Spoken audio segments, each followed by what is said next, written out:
What's up, everyone, and welcome back to yet another episode of the Chromecast. My name's Joe, joined here today by Robbie. Hey, what's up? And Gabriel. He teases me. He looks at me, and then he says, staring Robbie. him down. It's like a quarterback. I was staring him down. Hi, Robbie.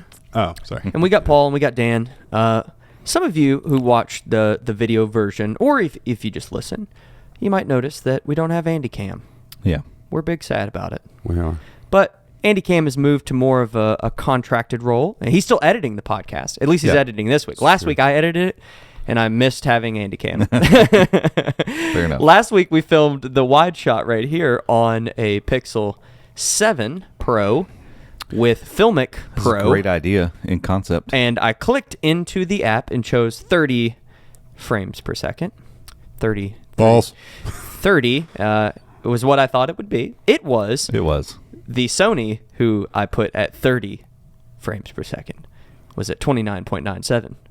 Because that's the thing. Everything was not the wrong. same. Yep, they're not the same. And they have 23.97. So if you were, if you were watching, the video and notice like on longer clips of the wide angle, you might notice if you watch real closely towards the end of those longer clips, our voices and mouths were just barely off. Probably no one noticed. I'm probably the only one who noticed. Probably. But I had to chop and then pull the audio back up on the camera clip, make sure it was lined up at least at the beginning. The end would be off. And then I had to purposefully like make a bunch of cuts to make sure that I could. Yeah. So I was cutting back to this camera probably more than we would have on those scenes. So suboptimal. Hey, we made it happen. At one point, I was just like, I'm just not going to do this. Like, we're just putting out an audio version. Yeah. I remember when I learned about that because I didn't know that was like a thing. Because like the project, man, this bit, it's lined up, but then you get to the end and it's not, and it's like, it's annoying. Because the way the project is set up, the project was setting everything up at 30 frames per second. So it was 29.97. So then you would think a second is a second, but when the projects are rendering it out, I still don't totally get it, but it is what it is. Because the project probably forcing that. The project is forcing each frame into 29.97 frames per second. So then the other clip sitting on top of it that is actually 30. It's cramming it in there, and so there's more frames than space. Yeah. So anywho, that's what's up. Technical. I've thought about for some versions of the podcast, like when we were in New York, for example, of some episodes that we just want to turn quick, little update type episodes. We've talked about doing like a quick little news roundup type thing. Yeah. Just do audio on those and let the video be, some more stuff and extra things that we add in. True. But anywho, that's where we're at. We are using a different camera this week. We have our old return. It is technically our old camera that we used for filming back when we were probably in year one, like late year one, 18, 19. So 2017, 2018, I would say. And so once 2019 came, we were using all our own stuff. That's right. Yeah. So this is the Sony A7. We're gonna roll with it today. Mark II. No, that's the original. I did check. Oh, it's not 2. It is the 1. Oh, I thought it's the original A7S. Huh. Yep. Well, that's weird. Yep. So I think I don't know, whenever we got ours, back in time. We skipped the version. Okay. So, how's y'all's coffee today? Delicious. Quite good. I was kicking around the idea of not making one, and then Robbie had some very, very strong logic that he shared with me. Right. And I decided to go ahead and make one. I wish I would have made a cup, and I didn't. Make one at the break. And I'm regretting it, and I think I might. I'm not an afternoon cup of coffee kind of guy. It makes me jittery and anxious, and normally I can't sleep, but, sometimes it just calls for it. Some days you just got to have some extra coffee. You're leaving for the weekend, right? I am. Go ahead. I'm trying to. Drink that coffee. I'm not gonna walk out. I'm not gonna be here to bug these guys. I'll be coming up with all sorts of new business ideas on the drive. I'll be making Google notes to myself. I'm going home, eating more brisket. Yeah, swiping those texts away. Hey guys, have you all thought about what? For the next 3 days, you do not exist. My electric truck or electric vehicle YouTube channel was definitely that. Had a little bit too much caffeine and rocking and rolling. Bro, I'm 100% on board with what we were talking about yesterday. Though. I really think a certain automobile dealer here in town would be really down with that. Let us know on Twitter @Chrome Unboxed. Would you be interested in Chrome Unboxed doing electric vehicle content. Not just channel, not just brand. electric vehicles, but like just the tech involved in, because there's so many different. I mean, you've got your your standard run of the mill electric vehicles, but there's lots of different tech around all that stuff. So there's some really cool stuff, and Gabe used to work in the car business, and I've always liked and research vehicles and I also drive cars. Robbie drives cars. I have bought vehicles. Hey, you're excited. You're excited about an upcoming I'm super EV. pumped about the Honda Prologue. I love the name too. Yeah, it's going to be their first manufactured electric vehicle in the States. Yeah, it's. I do want to drive Land Rover vibe to it, but Landon was looking at it and he saw it's got a third row seating, so it's going to be a little bigger, considerably larger vehicle than what I drive. So it's more of an SUV, not a crossover. Yeah, I think so. Yeah, I want to drive the Hyundai though. I really do. The Ioniq. What's their EV? The Ioniq 5. Looks dope. Yeah. So Kia's. What's Kia's? I've seen the commercial. I can't remember. I don't remember. Everybody's coming out with them now. Oh, it's coming. It's great. I'm like, I'll be way more interested in it in the next year, probably, as they actually start arriving. Like, the idea that I don't know if Hyundai or Kia are building on GM's. What is the name of it? Daggone it. Always forget it. Ultium. The Ultium battery /frame/ platform foundation, drivetrain. Yeah, I mean it's the whole deal. Honda's actually the Prologue that I would like to get in 2024. They've announced it'll be on Ultium as well, because a lot of these foreign manufacturers don't really even have plans yet. Like Honda didn't really have a plan to move forward with electric vehicles at this point, and I know Toyota's still in that same boat. So GM comes along and says, hey, remember we saw Ultium announced at CES 2020, and it was kind of like, okay, whatever. Yeah. Like it's going to be GM's battery or whatever, but it's turning into a thing where it probably is going to be the baseline for all non-Tesla EVs that are built in America, at least. And so I think that's a good thing. Standardizing some of this stuff is the way to go. Like, imagine a world where we had all different engines, and the gas station you stopped at, you weren't sure if the gas worked in your vehicle because there's like 8 types of gas. That is terrible. That's a terrible infrastructure. And so we're kind of there right now with, there's all these different charging standards and stuff. Tesla owners and Tesla superchargers, they're in a good spot. But everybody else right now is just kind of this weird, because there's a Chevy Volt EUV that I looked at. It's the same size basically as my HRV, and they had some sort of government mandated reduction on the price. So like the 2022 model of that thing, I think still is like $24,000 or $26,000 brand new. Yeah, go over to the lot and buy it. But it's not built on Ultium. It's built on a generation or two older battery tech, and it's like, I really want to get in bed with a vehicle for the next 5 to 10 years that's built on tech that may not just be widely supported, because they could just be like, hey, the Ultium chargers won't work with these. Sorry, you have to charge it at home or whatever, and then the resale value is going to go.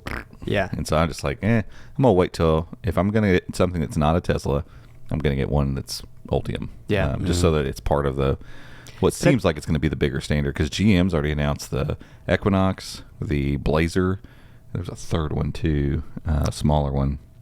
I don't know. They've got the GMC Sierra, what is the top version Denali, of the Sierra? I think. Yeah, the Denali electric. I don't know what Ford's doing. I'm not sure if Ford's. they've had the Ultium. Lightning, the electric. I don't, but I think it's their own stuff. They're building their own batteries and stuff. I would assume they're building their own. That's true. They got the Ford plant coming in here, so I guess they're doing their own thing. I hope they work together to where these chargers are, because that's part of the problem. What I've read online is that you get outside of Tesla, and a lot of these charging stations, like software updates aren't there. The station didn't work.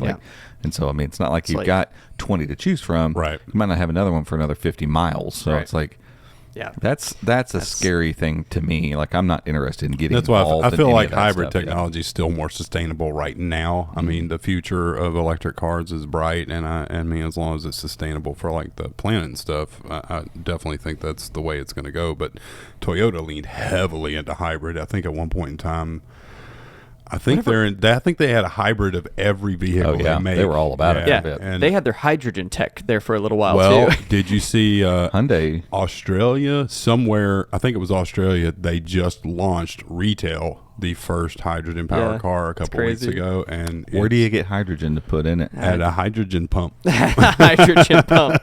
Duh. Where do you think? Yeah.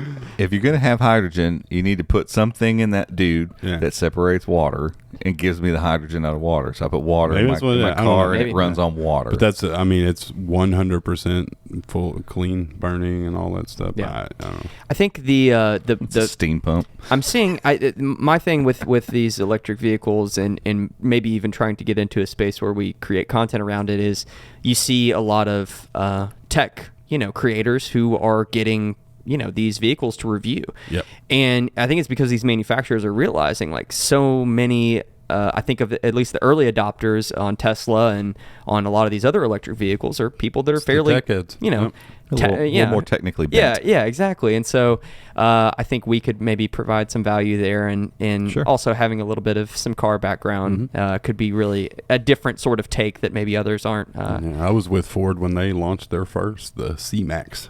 Oh, yeah. I don't know if they still make them or not. Oh, let's find one of those and do a review of that. Hideously ugly vehicle. Horrible. Yeah. But we had it's like a Melba toast of vehicles. We had a slew of people come in from Fort Knox and buy them because Fort Knox was the first place around here to have a charger.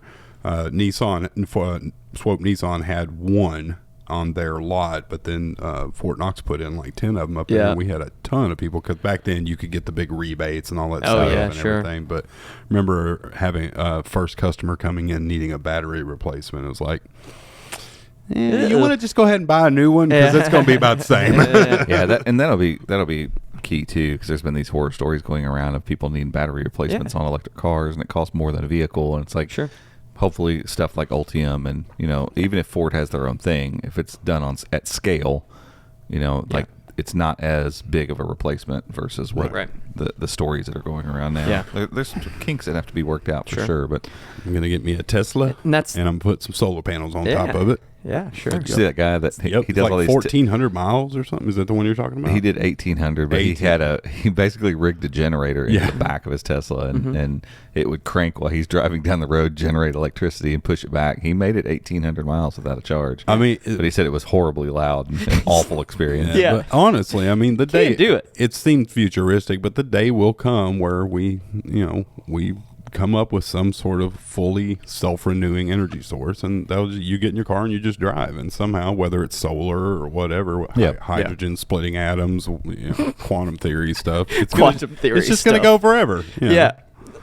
Well, all right. Well, there you have it. There's some electric vehicle thoughts. It's going to happen. I'm a seasoned car guy. I know what I'm talking about. That's right. Let's talk about some ChromeOS stuff now. 107 out and about. Yeah. What's new? It is. I'm going to lean to Gabe on that. A lot more. He wrote the article, and what was I doing that day? I don't know. Yeah, I don't know. There's a bunch of stuff going on. Where were you? We were filming something, I think. I don't remember what it was. You weren't in the office that morning.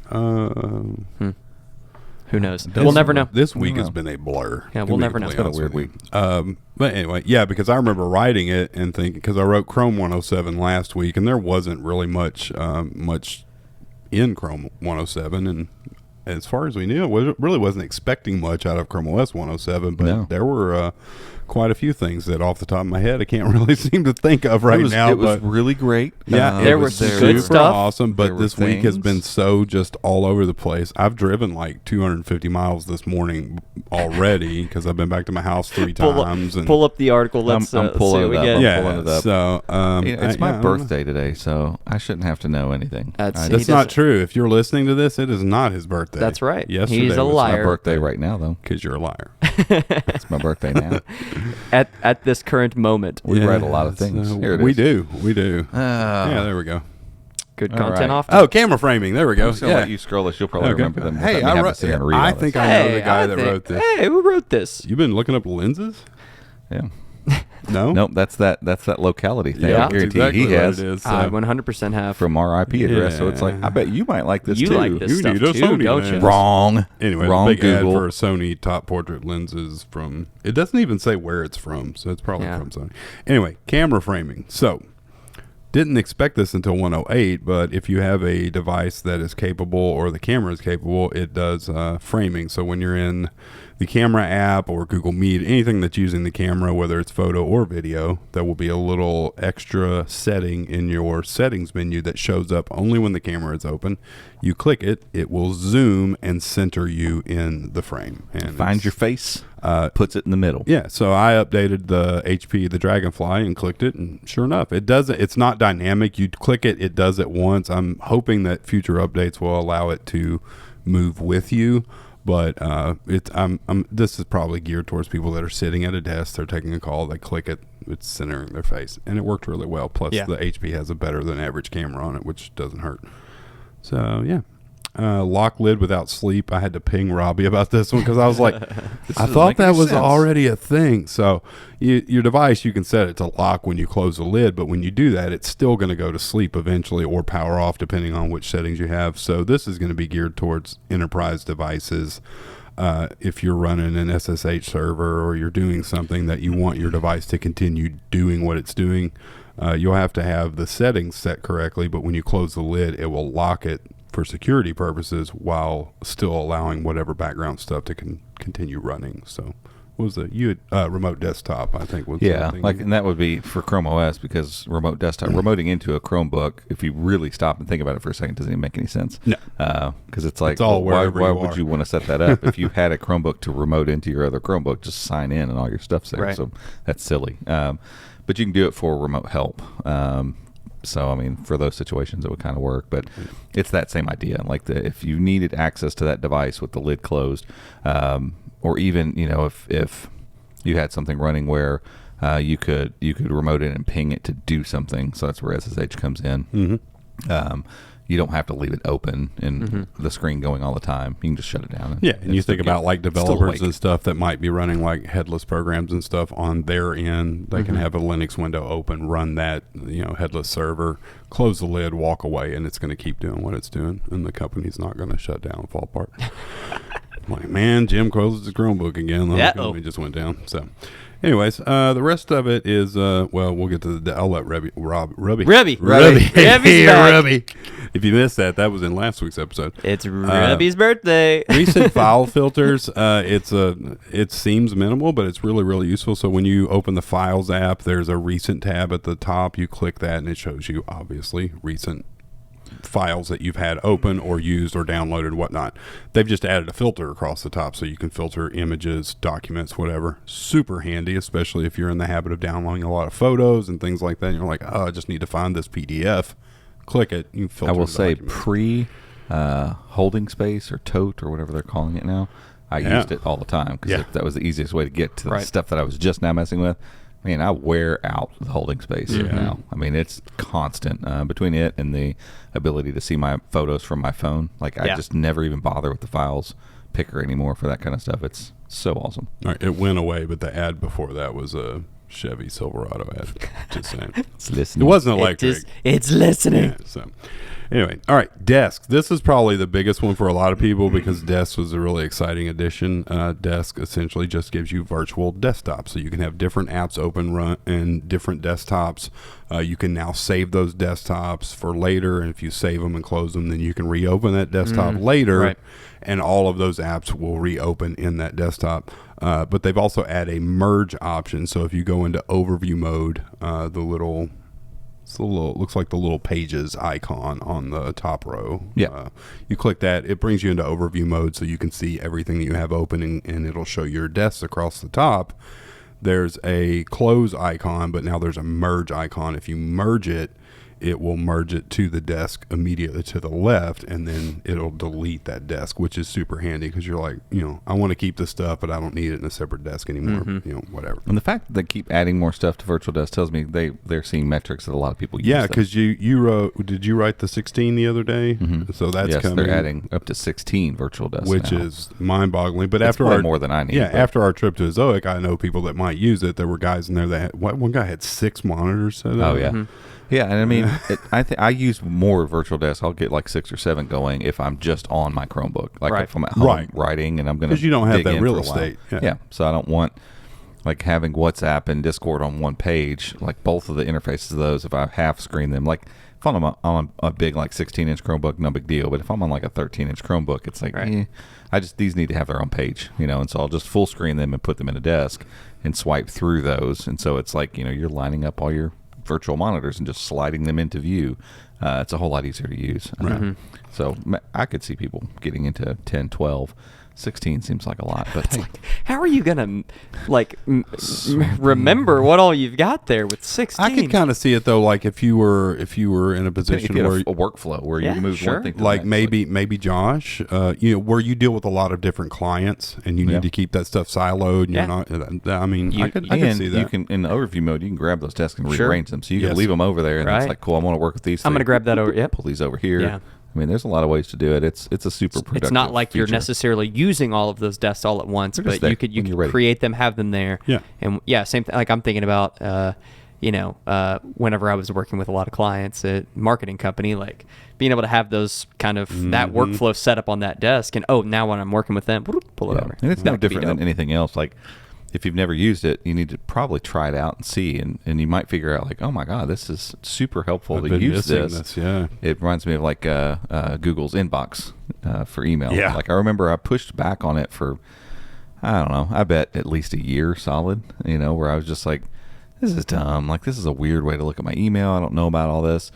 And then finally decided to use it, and used it for like 3 days straight, and was like, oh my gosh, how did I miss out on this? And then he embraced it, and they killed it. 6 months later, they killed it. That's still, Spaces was tough, but Inbox is still the most hurtful thing Google ever shut down on me. Robbie wakes up and is sweating at night.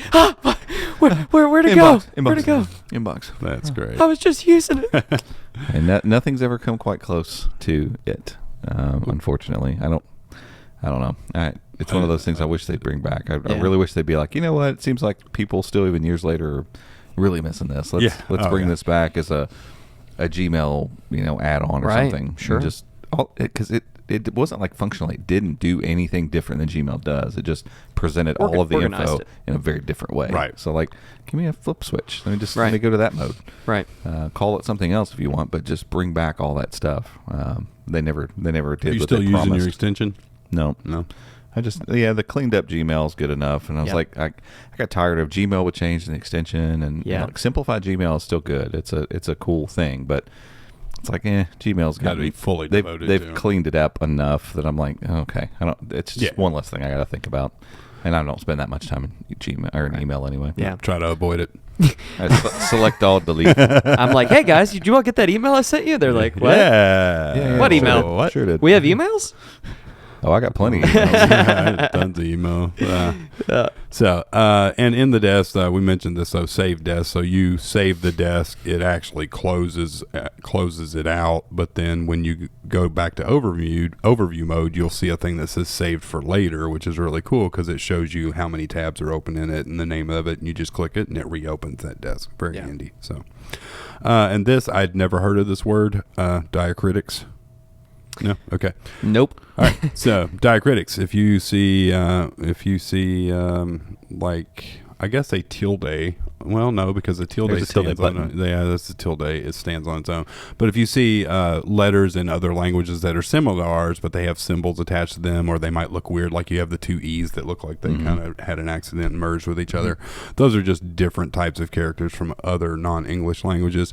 They've added it's a flag right now, but if you enable it and you go to a text spot and you press a button on your keyboard and hold it, instead of typing that letter 5 million times, it brings up the diacritic keyboard, and you can select your A with the schwa over it and stuff like that. So if you do a lot of stuff where you need non-English characters, it would be very useful. If you don't know, who has the whole Unicode library memorized? Right. No. Okay. Half. I know like 3. Yeah. So anyway.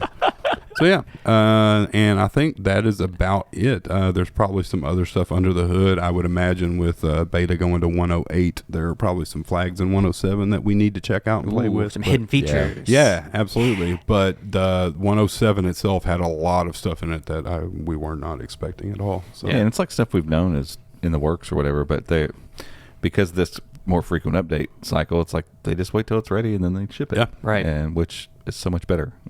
It's a little less like pomp and circumstance every time. Sure. Yeah, 106. Update, like, 106 was like 2 weeks late, maybe longer. It was late, and there was nothing in it. Nothing in it. This one was just a couple of days late, so much more on time. Makes me believe that probably some of this stuff was supposed to come in 106. I bet. And they didn't. Sure. They had some issues that didn't work out, so they were just like, pull it. We'll fix it by the time 107 comes out anyway. Yeah.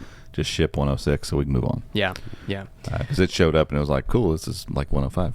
Yeah, there was a bunch of bug fixes, but that was about it. Yeah. Which are always welcome. Right, for sure. Well, we have some more ChromeOS stuff to talk about, but we're going to take a quick break. But before we do that, I want to mention an interview episode that we just put out with Adam King from MediaTek, and had a fun chat with him, talked about kind of the roadmap of Companion, and they've put out a new chip in the HP Chromebook X360 13B. There you go. And you did it. Nailed it. You did it. The Companion 1200 in that, and so we were chatting about that, and then just some of the ways they're thinking about Chromebook trends and how they work with OEMs. It was just fun chat. I've talked with Victor before, and this is my first time talking with Adam. I think he's relatively new to MediaTek. I think he had said that he had joined the team in like March or something. Oh wow! So it was fun chat. But as part of that interview, we've partnered with MediaTek to give away one of those HPs. Yes. So it is running right now. Don't wait. It's a quick one. The giveaway, not the Chromebook. It's still in the box. It's still in the box. So we, it's going to be a relatively quicker giveaway, 2 weeks, and go get entered to win, and you could get this brand new Chromebook delivered right to your doorstep, and you can open it. Are we giving away other stuff? Are we giving away the 1200 or the 1300 version isn't? 1380 version isn't out yet. Isn't out yet. Okay, but he said it is coming. Yeah, we have one of them here, so that we've got a bunch of devices in here lately, so it's coming. We'll get to it. Yeah, we're getting there. We're getting there. And then we also still have our other kind of Chromecast giveaway, our main channel giveaway. So if you're watching this on YouTube, which if you ain't, go check it out. Look it up. See where we're at. Like 51. We're coming up on 200 episodes. I thought about just calling it then, and we just give the stuff away. Surprise! I don't know. We'll see. We're trying to hit 6,000 subs on this YouTube channel. Help us out.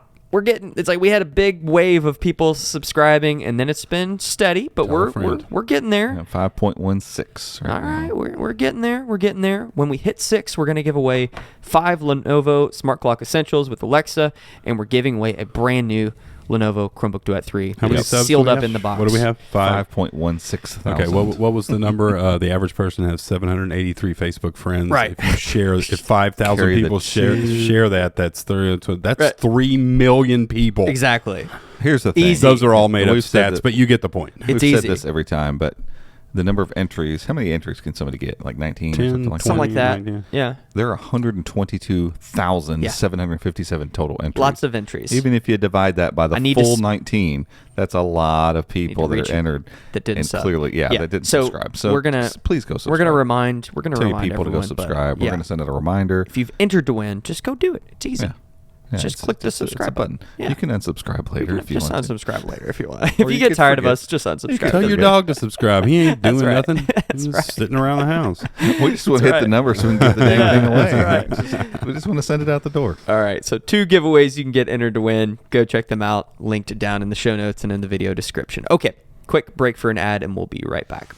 This episode is brought to you by Visor. Do you manage your school district's Chromebooks? If you're tasked with keeping track of Chromebook repairs, loaners, swap outs, and warranties, you need Visor. Visor is a cloud-based Chromebook management solution designed specifically for school districts. Visor seamlessly integrates with the Google Admin Console and your student information system, simplifying Chromebook one-to-one programs. With Visor, you can easily see which student has which Chromebook, manage repairs, and even remotely disable lost or stolen devices while notifying parents, all in one click. To find out how Visor can help your school manage Chromebooks and to lock in 20% off, head over to visor.cloud/unboxed. That's VIZOR.cloud/unboxed, or just click the link in the show notes. Alrighty, welcome back, everyone. Let's talk about Steam. Let's talk about Steam. We've got some Steam engines. We've got some steamboats. We got some steamy goodness up there. Steamboat Willie. That's an old. That is an old. We need to get a new image. Well, that's got. It's like The chick on the left looks familiar. It's what's her name from Walking Dead, because that's Daryl in the middle. Yeah, it's Daryl in the middle, which is weird. Yeah. I haven't watched Walking Dead in a few years, so we need to get some fresh photos, some Steam stuff. So yeah, what's the news? What's new with Steam? What's new? It's in beta. As of today. Correction, yes. Steam on ChromeOS is in beta and the beta channel. So is Steam also in the beta state now? Yeah, if you read the official press release, they reference Steam in beta small b in the beta channel capital B. So yes, Steam has graduated from alpha to beta, and it is now in the beta channel of ChromeOS for eligible devices without any real crazy tricks and stuff. Still only 12th gen? No, so it's 11th and 12th, but they've expanded to Ryzen 5 and 7 of the 5. They didn't do 3, Ryzen 3, right? No, so it's just the 5 and 7 from the new 5000 series, 8 gigs of RAM. Oh, they didn't do the 3000 series? Nope. Oh, dang it. Nope. Do we have any Ryzen 5 and 7s or anything? I don't think we do. No, because we got in trouble with it. What? I thought we had one other one. Maybe not. I don't think so. I was wanting to try just to be able to go, here it is on Horizon, here it is on... which we have. They are working on support for i3. Well... I thought i3 got rolled into this too. I don't know. I have to look and see, because... I found that commit that said lower end Ryzen 3 and i3 processor. So I did not look and see. If you look in the press release in my article, the link's right at the end of the article. It says the specifics on the internals. That's a bug report or bug track. Oh, there's no video in there, is there? That was weird. That was. Let's see. I'm looking at some of these. Well, they don't list processors. Yeah, so go to that. Will it ever come to ARM chips? Ooh, doubt it. That'll be probably not. Likely not. Yeah. What's the limitation? Processing power, and being at most of these are PC game. A lot of the architecture is built around x86, which is Intel and AMD chips. And that's on the Steam side. These are files that are originally so you've got PC. Most of the games are built for x86. Vulkan and all that stuff is x86. I don't even know if you can get this working on a ARM chip. Check it out. So with this release, we're adding support for devices with AMD Ryzen 5000 C series, Intel 12th gen, and lowering the minimum CPU requirement to i3 and Ryzen 3. Nice. And Ryzen 3. But they said that in reference to 12th gen. So I don't know that necessarily will go to 11th gen. The dope i3s. Sauce about that, well, we can test that though. We've got an i3, don't we? Somewhere. We have. Gen? I'm pretty sure we have an 11th gen i3 around here somewhere, and a 12th gen. Nice. I know.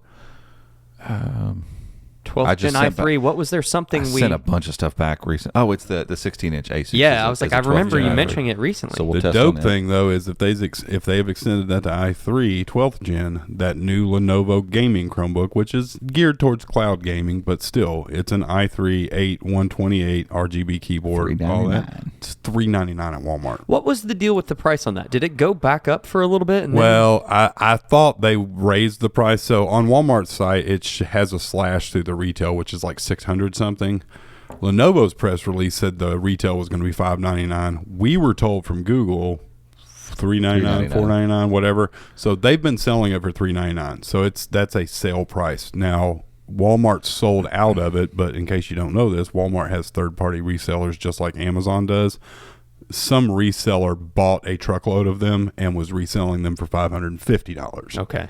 The i3 one. Yeah, the i3. So they bought a bunch of them at $399. They're making a profit, whatever. Corporate America, love it. Capitalism's awesome. Go for it. Do what you got to do. But Walmart has them back in stock now, so you can buy them directly, bought and shipped from Walmart for $399. So, I can't wait to get. I talked to our rep at Lenovo. That's the only one we don't have, right? Yep, they still. Well, we don't.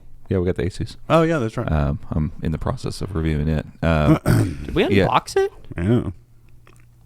I don't think we did. Oh my gosh! Robbie's like, yeah, I took it out Robbie's of the box. like, I'm reviewing it. I'm like, I don't know if we unboxed it already. One. Yeah, that was the one. Remember the other day, I was like, did we do an unboxing of this? And we didn't. Yeah, I thought that it was already unboxed. But we unboxed the other Asus, right? The one that wasn't the gaming one. Yes. Yeah, it's the same. Yeah. So maybe we do an unboxing initial impressions of that. Exactly. Yeah. I don't know. I pretty much have a review ready. So yeah. So I mean, just unbox it as part of the review. Just do a video about it. It doesn't matter what we call it. My post. The Acer is obviously the standout device of the three, but the Lenovo's a hard value to beat. Really hard value to beat. I don't want to like say the Lenovo's not awesome. We just haven't had it yet. Right. And they said they don't have the review units yet. So we could always just go buy it. Yeah. Give it away or something maybe. Yeah. I don't know. Or just be patient. You all have we'll get it eventually. It's a madness. Yeah. We'll get it eventually. There's something else I'd rather spend that. Who wants this coffee mug? Yeah. You can have it. There's some other crazy thing I'm we really can talk interested. about that. We can talk about that here in a minute. Yeah. So good. Anyway, we're talking about it right now. I don't care. So anyway, Steam. Let's actually finish works with gaming, so we could transition. Yeah. So but Steam.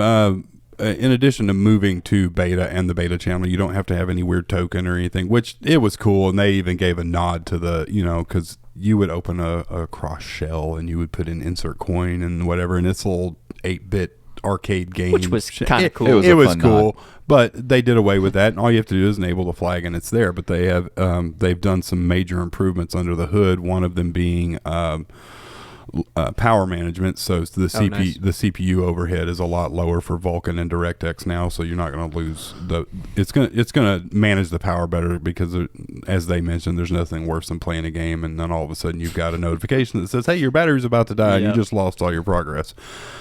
They've done some work with scaling for monitors, which is really awesome because that's been one of the issues with Steam in its early versions was that it was wonky on larger screens. Your mouse wouldn't be you'd have to find where you were trying to click, and there's different stuff that they've worked on. That one is super beneficial, mainly because even though not all Chromebooks would necessarily need to enable scaling, most of them do. If you think about it, like most Chromebooks you look at right now, because we have 1080p screens on a lot of 13, 14-inch size devices.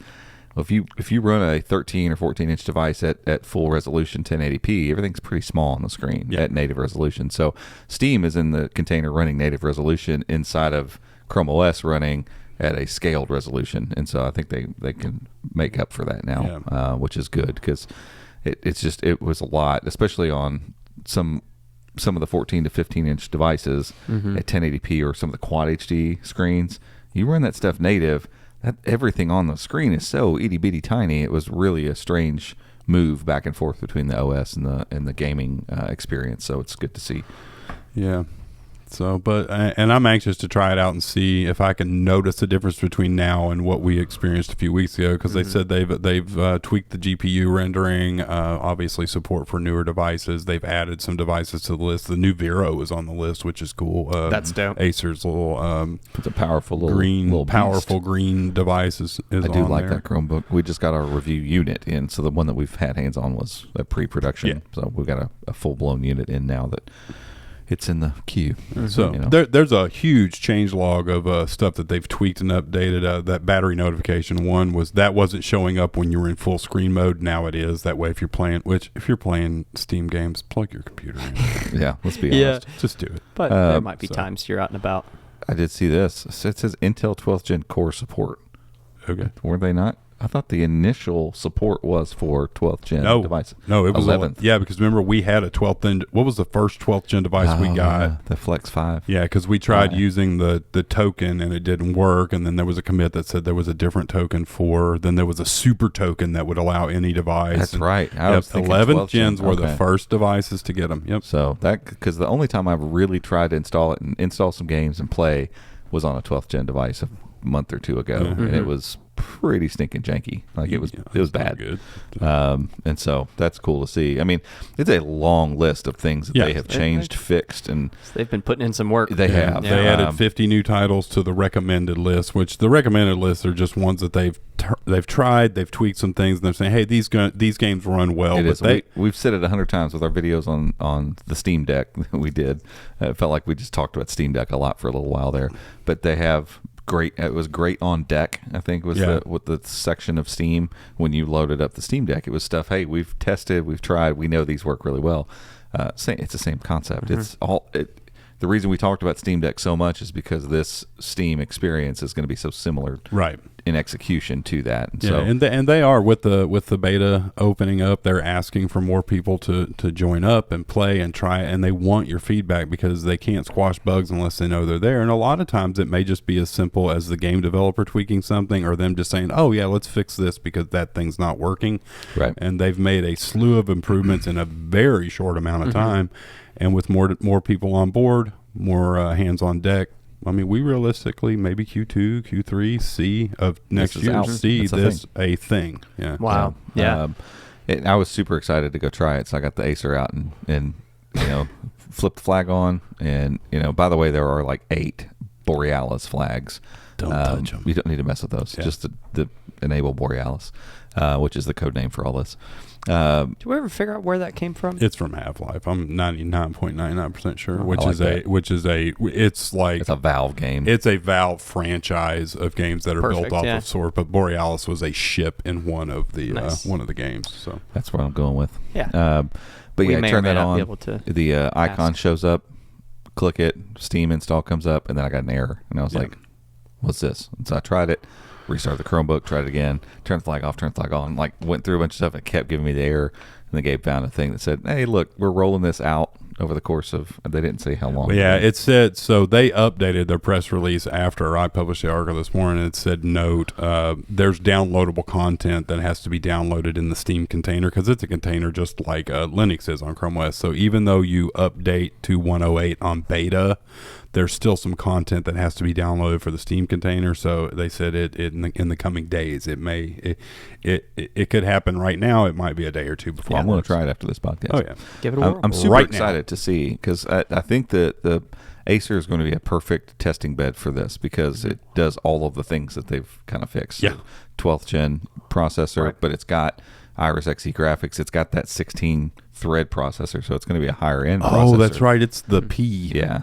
And so plenty of RAM. So it's like, okay, it's in a pretty good spot it should be a good gaming device for, moderate gaming, but it's also a really high res screen. So it's going to have to see how Steam navigates that that quad HD screen that clearly needs to be scaled. You put 1600p on 16 inches and things are really tiny if you go down to native resolution. So I'm super interested to see how all that works. And then we've also got the Asus gaming Chromebook here, and it's a 12th Gen i5 as well. Similar specs. I'm assuming the Dragonfly is on that list. I would hope. I would think so. So yeah, I'd like to see how I'd like to get one of the, what would be one that, the Acer Spin 714. It's a Core i5 as well, right? Yep. It's a more standard Core i5 256, I think, but it's a 1920 by 1080 screen. We have one of those laying around? Yes, we do. Oh, awesome. So that'll be another good, we're going to test this obviously, and then get our hands on a Ryzen chip, do this on an i3, really kind of push around and see where all of this falls, because I'm super interested, because if it's super awesome on 12th gen chips with a Core i5 and Iris Xe graphics, man, there's a bunch of Chrome boxes coming. It's going to make a great pairing for a Chrome box. You slap a 12th gen Core i5 or i7 device with nice fans and 32 gigs of RAM, cram a bunch of RAM in it, put it behind your TV, and hook your Bluetooth controller up to it, or a little rectangle loaf of bread type one that has some RGB lights in it, some water cooling, like what are the skulls, the Skull Canyon Nooks? They have those. Let's just get one of those as a Chrome box. Let's just hit up Eric at CTL and be like, hey, can you just make this with a Chrome a Chrome unboxed skull logo? You better believe I'm going to go buy SchromeUnbox.com, and it's just going to have a weird glitchy logo. I just made up a new word, Schrome. There you go. Oh, that was the other thing. You mentioned the flags. There is something that they've worked on. Initially, when games installed on Steam, they installed it using the whatever file size that Steam reports. So when you go to the library, it'll say, oh, this game is 7.8 gigs, whatever.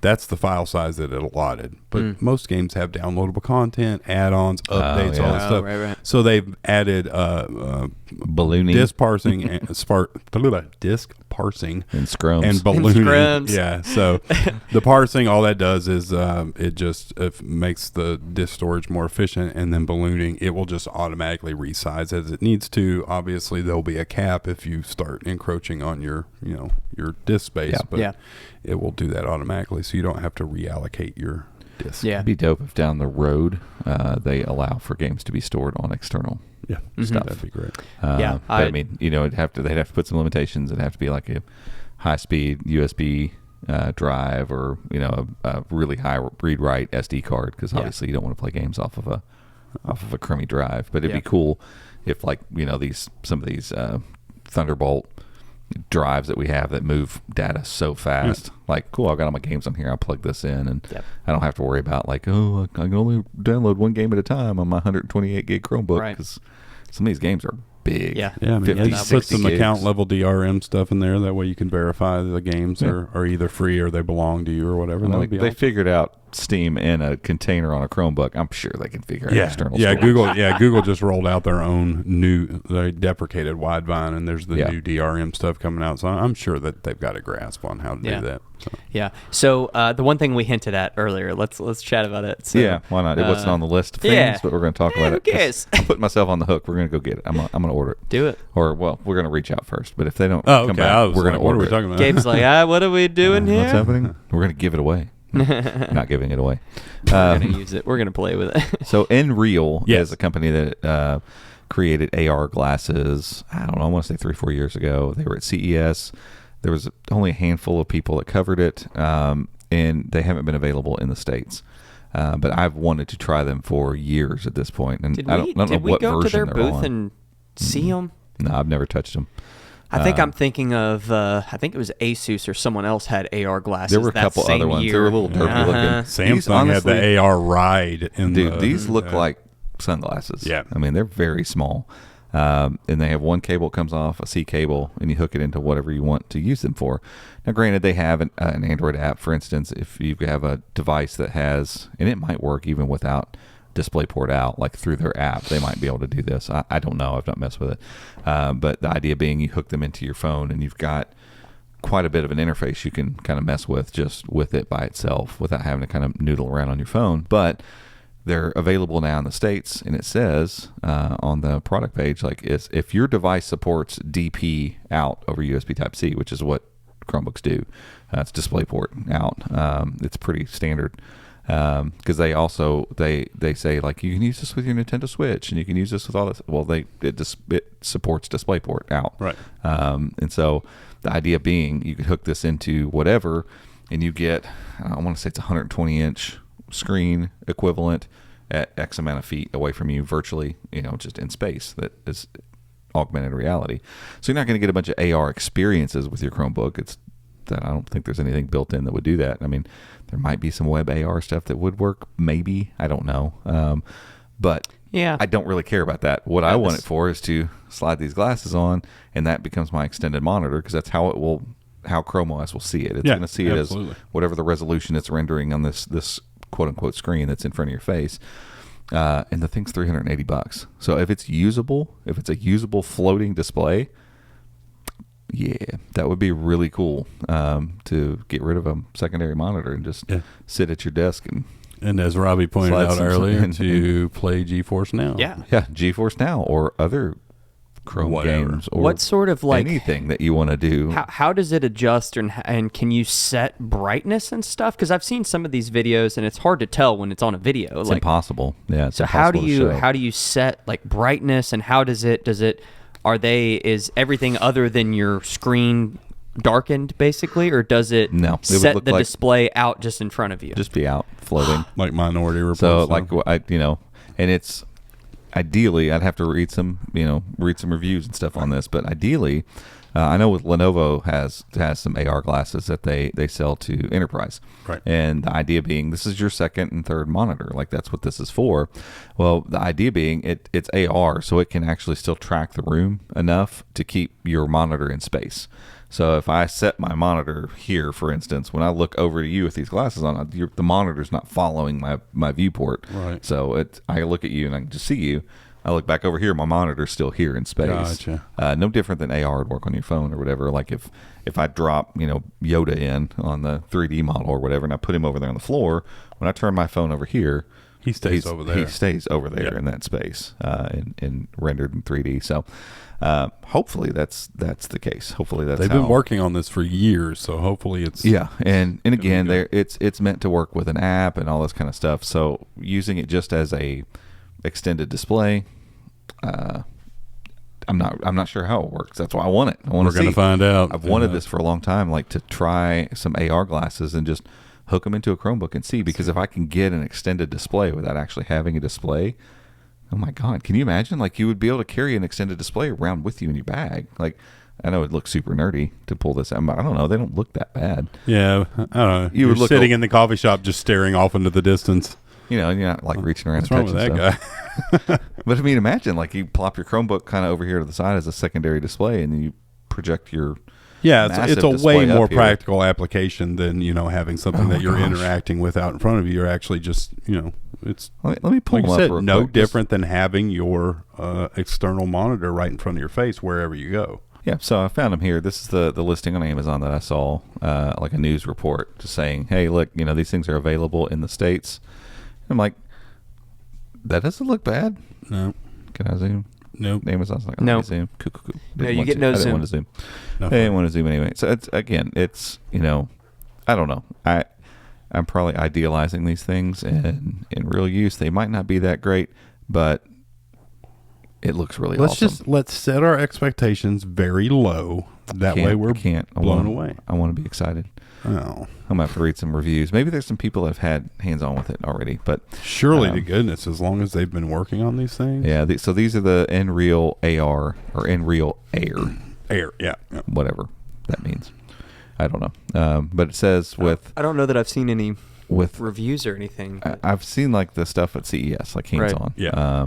And it's always been pretty good. Everything that people said, like, no, this isn't the most amazing display you'll ever see, and like it's saying it's full HD at this massive size, so like you're still only getting 1080 pixels top to bottom. It doesn't matter how large the display is, but if it's 120 inches, which is the equivalent of 10 feet, and it's even from me to that wall back there, I can see it. It's going to be clear to see, and so again, it becomes a second display that you can just put on your face, and then for gaming, it'll be. Can you adjust awesome. the focus on them?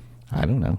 Yeah, I don't know. Because what about people like me who wear glasses? It just says something in there about prescription something, so there might be a thing that can sit over your glasses, maybe. I don't know. See, that gets real derpy, though. Oh, yeah. Well, it's going to look pretty derpy. Now, if I could... it's not quite Microsoft HoloLens. Yeah. I mean, if I could put my lenses... my lenses cost a lot of money. I would, but seriously, if it worked that well I'm all in, I'd go buy some more lenses and slap them in there. And put them in. Yeah, sure. We'll see. We'll see once we get it. And see if it's worth getting. And then, talk about it. We'll see if they want to send us one. If for some random reason somebody from this company is listening right now, send them over. Send it on over. I've got some emails. We're going to see what they say. It'll be a little bit, if we have to order them for sure. If we get somebody to send them to us, we can hopefully get it in before too long. But on Amazon right now, I think the lead time's a month. So it'd be December before they'd even show up if we ordered them right now. So.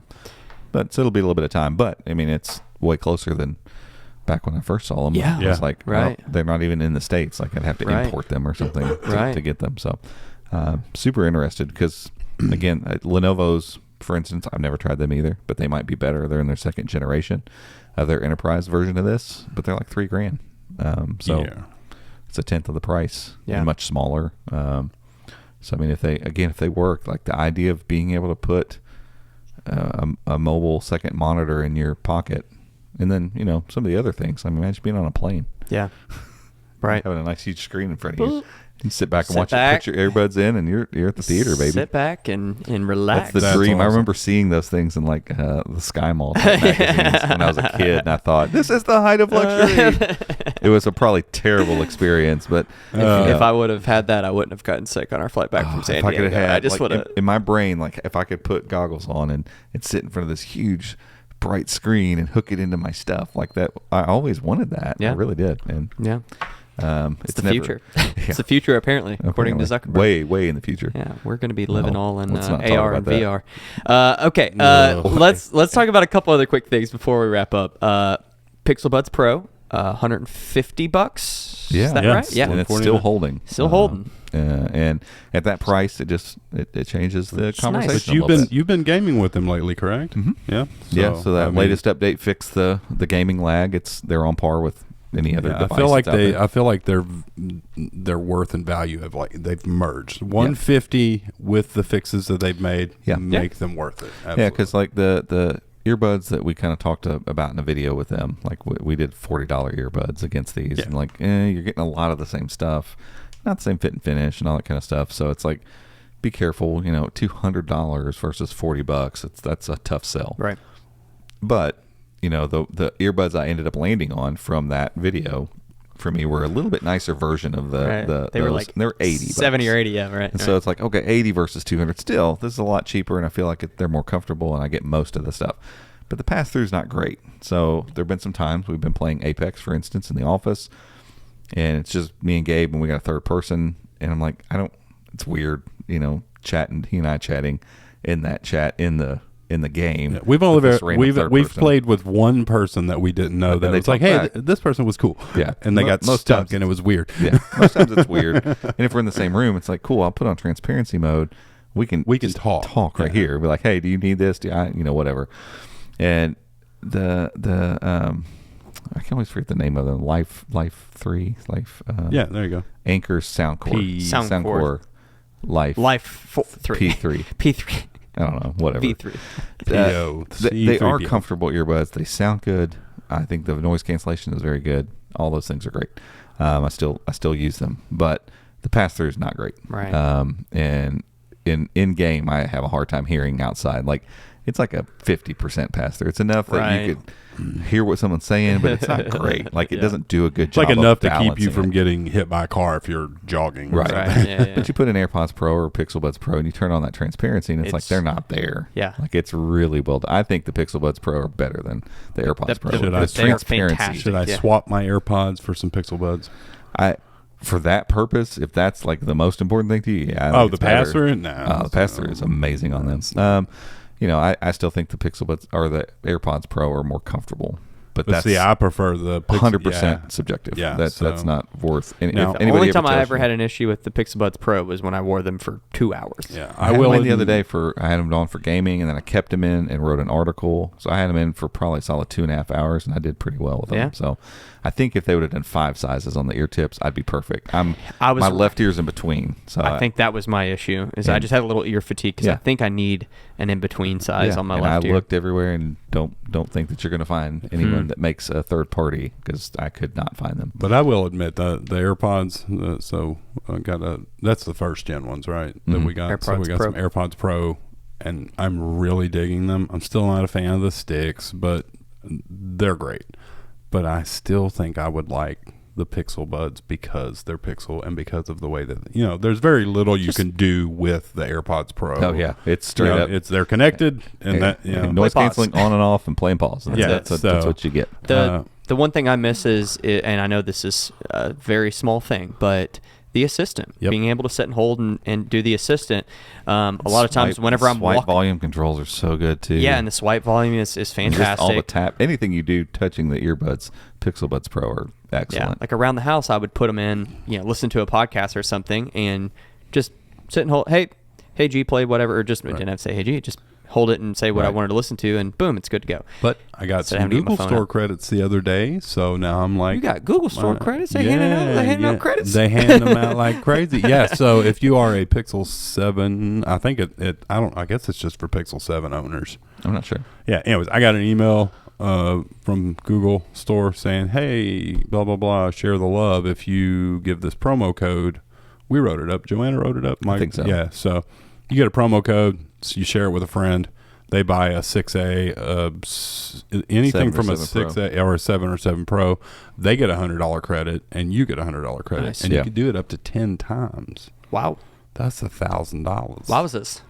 Yeah, that's 10 big ones. Did you put your code in the article? No, I didn't write. No, I didn't write the article. I actually should have. Yes, no. I mean, should have. So I shared it with the people in our Patreon community, not for that purpose, but to just a lot of the people in our Patreon community have Pixel 7s already. Hey, look, I got this email, guys, check out the email.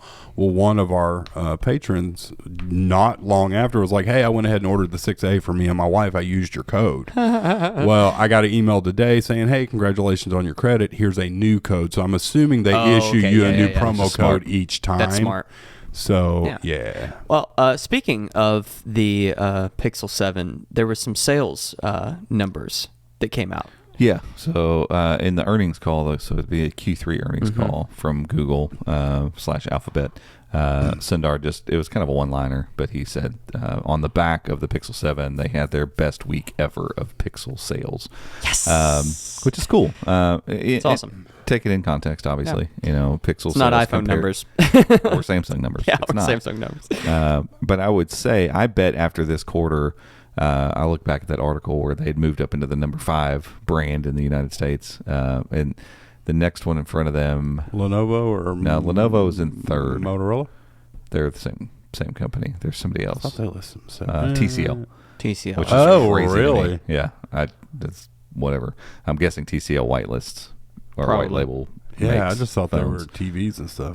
They make a lot of phones, and they sponsor CES, so they'll do like, here's our foldable phone, but you never see it. But some of these, I bet some of those carrier brands are TCL phones. Oh yeah. Anyway, the margin between where Google was and even TCL and Lenovo. Well, Lenovo Motorola had like a 10% share, I think.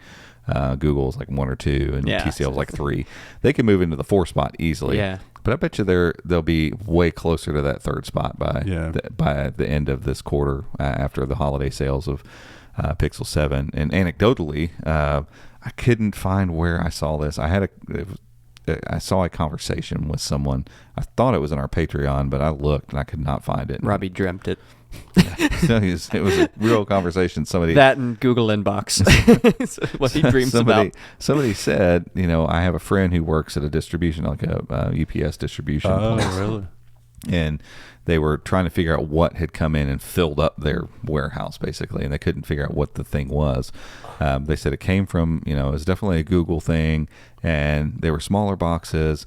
And it was like our whole inventory. And he's like, I've never once seen anything come in and have that volume move through our distribution warehouse. That's good. And so it was like, that was cool to hear. That was within the first week or two of the release. And it was like, wow, that means, the orders are high. Yeah. So I would almost guarantee you by the end of quarter 4, when they have their call and they say, we've had good numbers or whatever, the Pixel 7, the 6A, and the 7 and 7 Pro are going to do really, really well this year. That's awesome. And so, yeah, it was just a short thing to say they did have their best week ever of sales. And the Pixel 6 and 6 Pro did a lot for that. Like, they really moved the bar forward. Yeah.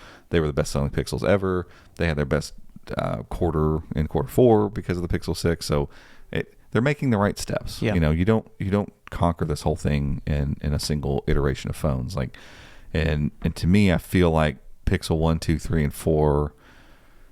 We're kind of just like, we're just kind of feeling stuff out. Let's see what we can do, what we can get away with, and all that stuff. And then COVID and Pixel 5 weirdness and all that stuff. It's like Pixel 6 was the first real swing they took. Yeah. Right. And I think they did pretty good. And the 7 is a great iteration of that. And I think they cleaned up a lot of stuff they needed to fix. And this has been a fantastic phone experience. It really has so far. And I think they're going to sell a lot of them. And so, price is great. Yeah, and so it's just one step at a time. And so don't try to make these big moves moving forward. It's time to take this formula and just keep making it better. Right. We can bag on Apple all we want about that phone looks exactly like the phone before it, but Apple has learned how to iterate in a way that allows them to kind of fine tune these things and just make the experience better and better and better and better. Do they make too many phones? Probably. What is the floating island on the Pixel going to be called? If Apple has Dynamic Island, what's the Pixel one going to be called? Paradise Island. What's another word? Is there another word for island? Landmass. So landmass. I like landmass. Let's quit landmass. Paradise landmass. Paradise landmass. No, they have it connected just slightly at the top. It's a Paradise so it's Peninsula. Called a archipelago. It's the wonderful acapella peninsular. It's the Yucatan Peninsular. It's the pretty good peninsular. Yeah, they'll do something named like that. I'm just ready for the Pixel 8 rumors. Yeah, I'm ready for the Where are the Pixel 8 rumors? I know. I'm ready for Prosser to come out with. Here's the Pixel 8. Here's the Pixel 8 full render. Yeah, it's time. I mean, we still have like the Fold and the Pixel 7 Pro Plus, Ultra, all those before we get to the 8. That's right. There's supposed to be a smaller Pixel too, but that too. I'm super excited about the foldable's coming. Yeah. Like what was the article I said? The 7A is like supposed to be better than the 7. I was like, it's going to be good. It is. It's going to be solid. Yeah, it's going to be a solid offering, which tells me if they're going to do that, if that's the case, the 8 is going to be a step, a big step forward. It won't be an iterative. It should be a step. So that'll be cool. Maybe similar in design. Maybe I hope they keep the. They're going to keep the visor. I think that's their design. I think they've owned that enough. Be a big processor upgrade. Hopefully, I don't know that they can go away from it. I don't care how much they want to. Even if they do want to down the road, I love you can't go away from it now because you've created an iconic enough look that no one's going to go try to copy now, right? And so because they need to keep it. The Nexus was still the 6P is still. Was that the Huawei, the one that had the visor like that? Yeah, phone up until this one. So what size was that phone? It's like probably 6.3, 6.4, 6.3. Okay, yeah, so it was big. I think for I its have age. it somewhere. I mean, I think so. Ooh, really? I'll have to go look. It was well made. We traded ours on our LGs that we got, and then we made the move from that to OnePlus. But I still have my 6 on my nightstand, and I like it, but I liked the Nexus 6P better than I like my 6. But this is hands down my favorite Google phone ever. Yeah. It's been great. It brought me over to the pro side. So it does all the stuff I would need it to do. I've been really enjoying it. It's a great phone. We need to make some other content around it. Come up with some creative things. We have Chromebooks floating around. We got to take care of. I don't remember maybe some short content. What case company it is, but they've got a ad running all over Facebook where they're on the roof of Google. They're like, we're throwing this phone off the roof of Google, and they throw it. But the guy's standing there where it lands in the mulch. And I'm like, really? Seriously? Still, that's still pretty... Because it looks like it's going to land on the sidewalk. But it's like, we should throw one off the roof of Google. Sure. I think it's a great idea. The roof of Kenny's office. Or the roof of... whatever. Around the corner where we threw off the Chromebook. Not mine. All right. I think that's it for this week. We appreciate you all tuning in and watching and listening. If you are watching, make sure to give us a thumbs up. Go down there and click subscribe and click the notification bell icon. Helps with the algorithm, and you get an update when we publish a new episode. Yeah. I mean, what more do you want? And make sure to enter both of our giveaways. We'll make sure to link both of them. We've got we're giving away an HP Chromebook X360 13B with Companio 1200 inside for free. This guy, you know what you gotta do he's like an expert. I know. I'm getting these names down, boys. It only took me 4 years. And we're also trying to give away a Lenovo Chromebook Duet 3 and some other goodies when we hit 6,000 subs. Yeah, or maybe sooner. Just help us help you. Yeah, We're trying to give you some stuff. Just go click the stuff down there. Yeah. Easy peasy. Okay, we appreciate it. That's it for this one. We'll catch you all next week. See ya.